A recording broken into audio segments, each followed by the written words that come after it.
யார் அந்த ஆவி? 12 வயசு அம்மு டாய் ஷாப்ல தூசி படிஞ்ச அந்த பொம்மையை பார்த்து அதுதான் வேணும்னு அடம் பிடிச்சு வாங்குறா. ஆனா அன்னைக்கு நைட்ல இருந்து வீடே நரகம் ஆச்சு. நைட் வீட்டுக்கு வந்ததும் லைட் ஆன் பண்ணாமலே ஆன் ஆகுது. கிச்சன்ல பாத்திரம் எல்லாம் கீழே விழுது. அம்மா அலறுறா. யாருக்குமே ஒன்றும் புரியல. ஆனா அம்மு மட்டும் சிரிக்கிறா.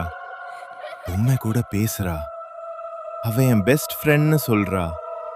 நைட்ல தூக்கத்துல எந்திரிச்சு நடக்கிறா.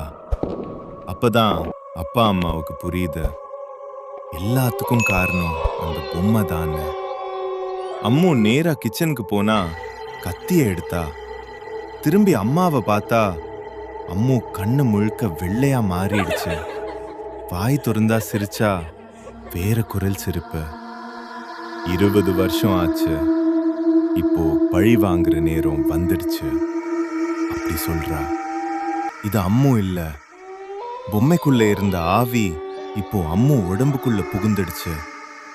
ஆனா யாரு அந்த ஆவி?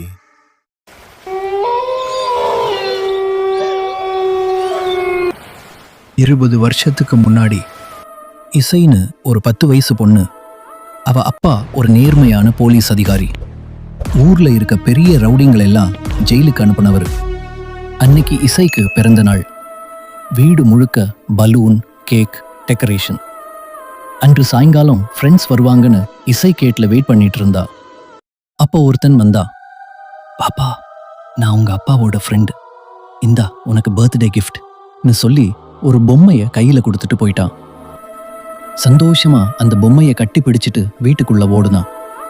ஹால்ல அப்பா சோஃபால உட்கார்ந்து போன்ல யாருக்கிட்டையோ டென்ஷனா பேசிட்டு இருந்தாரு. இசை உள்ள கால் வச்ச அடுத்த நொடி பொம்மைக்குள்ள இருந்தது டைம் பாம்பு. வெடிக்குது. கண்ணு முன்னாடி எல்லாமே வெடிச்சு சிதறிடுச்சு. அப்பா, அம்மா, இசை எல்லாரும் இரத்த வெள்ளத்துல செத்து கிடந்தாங்க. நடுவுல அந்த பொம்மையும் கிழிஞ்சு கிடந்துச்சு. அன்னைக்கு செத்தது இசையோட உடம்பு மட்டும்தான். ஆனா அவ ஆன்மா 20 வருஷமா அந்த கிழிஞ்ச பொம்மைக்குள்ளேயே அடைஞ்சு கிடந்துச்சு. பழி வாங்குறதுக்காக காத்திருந்துச்சு. அந்த பொம்மைய தொட்டு தூக்க ஒரு ஆளுக்காக காத்துட்டு இருந்தது. இப்போ அதே பொம்மை டாய் ஷாப் வழியா அம்மு கைக்கு வந்திருக்கு. அம்மு அதை தொட்டு தூக்கினா அப்போ இசையோட ஆவி அம்மு உடம்புக்குள்ள புகுந்துடுச்சு. அந்த பாம் வச்சது யாரு? இசையோட குடும்பத்தை கொன்னது யாரு? அம்முவோட அப்பாவுக்கும் இதுக்கும் என்ன சம்பந்தம்? இதெல்லாம் தெரிஞ்சுக்கணுமா? இசைன்னு கமெண்ட் பண்ணுங்க. பார்ட் 3 தேடி வரும்.